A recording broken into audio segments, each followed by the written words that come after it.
And amid a political war of words over snooping row now, latest reaction coming in from Congress MP Manish Tewari, who has posted on X, and I quote, "The Pegasus matter in the Supreme Court needs to be fast-tracked. To the best of my knowledge, subject to correction, it has not come up since August 2022. With privacy being a fundamental right, these court state-sponsored attacks on personal electronic devices needs to end." So this is the latest reaction coming in from Congress MP Manish Tewari on snooping row. Our senior editor Pallavi Ghosh is with us. Pallavi, the political war of words only continues to escalate despite government saying that they will be probing this matter.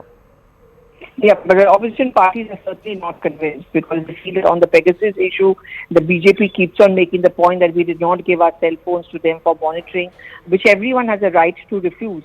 And this issue was not taken to its culmination. And therefore, it cannot be just a coincidence that first the Pegasus issue, now the Apple alert, which goes only as far as opposition parties are concerned. No one from the ruling regime has even gone public or received this kind of an Apple alert. How can Apple know who are the people they're supposed to send out an alert to? It's too much of a coincidence. And as we were saying this a short while back, as far as the opposition is concerned, they're certainly going to keep this issue alive. It suits them also politically to make the larger point that the BJP is anti-democracy. Also, Pallavi, can you throw some light on the Pegasus spyware case?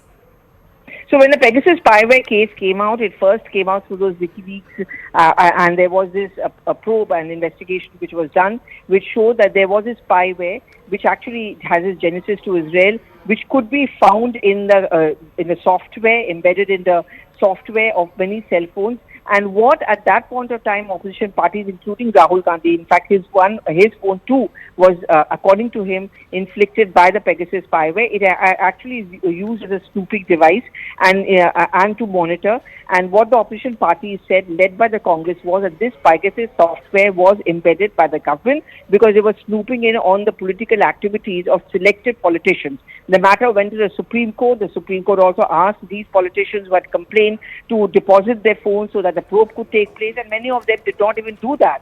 And therefore, it gave that handle to the BJP. So that thing has come out of it. And today, Manish Tewari is making the point that this is something which have reached its culmination. All right, Pallavi, thank you so much for getting us all those details. And now let's take a look at some more reactions on this story. Phones there's been attempts to hack their phones. This is a repeat of snooping attempts. We've seen the statement that has come in from Apple, the phone company. Now, the statement doesn't talk about any malfunction. It doesn't really say whether this was a false alert or not. And you cannot quite draw any conclusions from it. And certainly there's no denial that this could indeed be a hacking attempt. If you read the statement carefully, it very clearly says that they could be false alarm at times. It also goes on to say that there is no way for them to verify the reason for it. Now, if you notice, the government of India, through the concerned ministry, has put out a statement saying that we would want more clarification from Apple on this, and we will ask them to join the investigation. Now, one thing is very clear, that this is an issue between Apple and its users. And Apple claims that its platform is fairly secure. So if a certain notification has been sent out, then we must know the reason for it. Right. But for the opposition to allege that the government is involved or there is an attempt to snoop is completely unfounded. And we've seen this in the past when Pegasus story was raked up. The same opposition went to town. But when it came to submitting their phones for investigation, nobody, including Rahul Gandhi, submitted their phone to the Supreme Court appointed committee. So you can cry wolf, but when it comes and when you have to cooperate, you back out. This is clearly a malafide operation. Having said that, privacy is extremely important for our government, and we will ensure that we hold Apple to account on this particular notification that has gone to few users in the country. Right.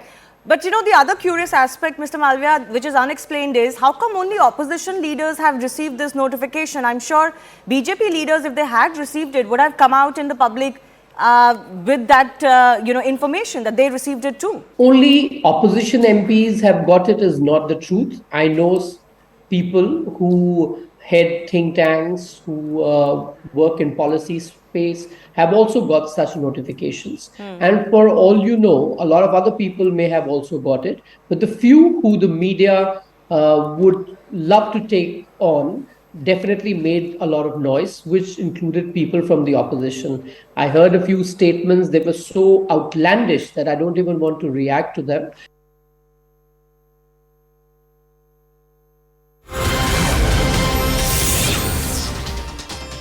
And now we have some information coming in on the cash for query round. Now, day before TMC MP Mahua Moitra appears before the ethics panel, she has written a letter to the ethics committee. And in fact, she has also posted on X saying that since ethics committee deemed it fit to release my summons to the media, I think it is important that I too release my letter to the committee before my hearing tomorrow. Now, in the letter, she has written that it is important to cross-examine Darshan Hiranandani, who allegedly gave gifts to Mahua Moitra to ask questions in the parliament. And in fact, she has also written that the complainant Dehad Rai hasn't given any documentary proof. So this is what Mahua Moitra has written in her letter to the ethics panel before appearing tomorrow. Now we have CNN News 18 Sriya Kundu to walk us through the letter that has been written by the TMC MP. Sriya, over to you.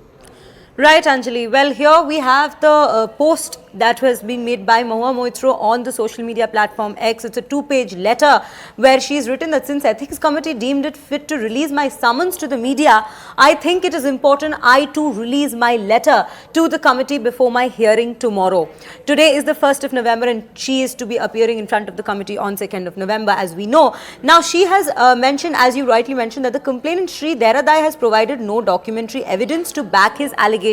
That is one crucial point in the letter. But before that, she is also called on to the fact that the committee on October 27, 2023 requesting for a day, she had been requesting for a day after November 5th, which was not entertained by the committee. She has also brought in direct a contrasting case to hers, which is Ramesh Bidhuri, MP BJP, who had a very serious complaint of hate speech, which is still pending against him in the Privileges and Ethics branch made by the honourable member of the same committee, Shri Danish Ali, MP, and Shri Bidhuri was summoned on October 10th to provide oral evidence and inform the committee that he was away campaigning in Rajasthan, would not be attending. No further date of his hearing has been given so far. Now, another crucial point she's brought out in her letter in the 2nd page is the fact, and it's written in bold right here, is the fact that I wish to place on record that in keeping with the principles of natural justice, I wish to exercise my right to cross-examine Shri Hiranandani. And she's also gone on to say that I wish to place on record that I'm requesting the committee to answer in writing and place on record their decision to either allow or disallow such a cross-examination. In the 7th point, she has also mentioned that there is a question with regards to whether at all this ethics committee should be the one to probe into this matter, should be the one to be hearing this matter, because there is an angle of criminality that is also being brought in. So these are some of the crucial points that she's brought out in this 2-page letter. Anjali, over to you. All right, Sriya, thank you so much for walking us through the letter that has been written by the TMC MP. Now we have our senior editor Pallavi Ghosh joining us on this story. Pallavi, so this letter coming from Mahua Moitra's side just a day before appearing before the panel, in which she has also questioned that is it right that the ethics panel should be probing in fact this matter in the first place? So I think every indication that tomorrow is going to be a very fiery ethics committee meeting, because she's raised a couple of points. Selective treatment. Remember, she and her party have already made the point that the ethics committee is dominated by the BJP, so we know what the result is going to be. And how selective treatment, Ramesh Bidhuri versus Danish Ali, that case is something which is still pending. But more importantly, now she's making 2 big demands. And one is that Darshan Hiranandani, he is the businessman who admitted to getting the login details. He should also be summoned by the ethics committee, and he should also be questioned as to, 1, the details of the login. 2nd, did he give cash or gifts in lieu of that login, and how can he prove it? Now, I don't think as far as the situation stands today, the ethics committee is keen to call Darshan Hiranandani because he's not even a complainant in the case. But we'll have to wait to see what really is the next step. But the second most important point she then raises is that of Jay Anand, where she says that he deposed before the ethics committee because he's one of the main complainants. But has he given concrete evidence in writing of the cash and gifts she received? And can he prove that these were received in exchange for asking questions which could have benefited Darshan Hiranandani and which specifically targeted the Prime Minister through the Adani? So, Pallavi, what lies next for Mahua Moitra as far as this case is concerned? Well, tomorrow, as I said, I mean, she's going to depose before the ethics committee. She will be asked about the login details. She's gone public on it. She's always defended it by saying that this is something every MP does, and that there is no way to prove that she gave the login details because she wanted those questions to be asked by him and dictated by him, because there is no conflict of interest between the Adanis and Darshan Hiranandani. That's one thing. Second is that ethics committee will then decide. All right, Pallavi, please stay with us. Now, BJP's Shehzad Poonawalla is joining us on this on the broadcast. Shehzad, a very good morning to you. So, this letter has been written by TMC MP Mahua Moitra just a day before appearing before the ethics panel, in which she is claiming selective treatment by the panel, and she has also pointed out that no documentary evidence has been presented by complainant Dehad Rai. No, what do you expect Mahua Moitra to say? She is in the category of an accused.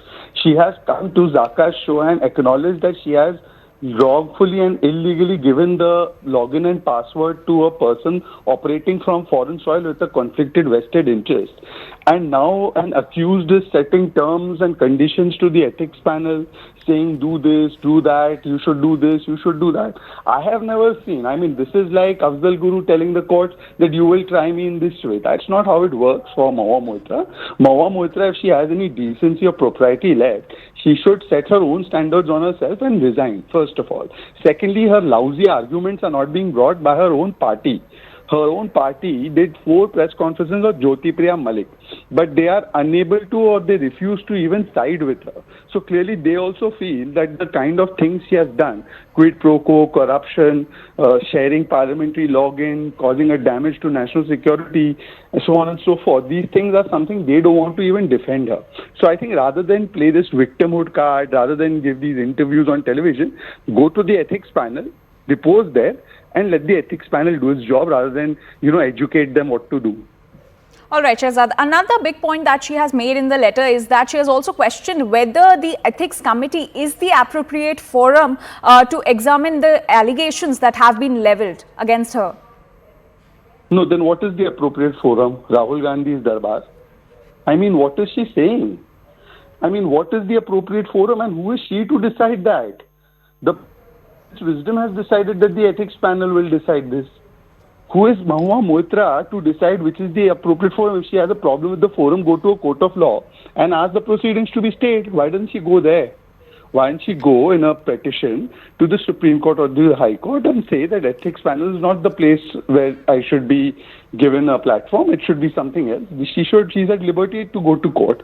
But for God's sake and for heaven's sake, stop playing this media battle, trying to resurrect your PR-built image, and just go to the ethics panel and depose whatever you have to depose there. And please tell us why your party is unwilling to even defend you. All right, Shehzad, thank you so much for speaking to CNN News 18. With that, we're now slipping into a very short break. We'll be right back. Hello, Moto.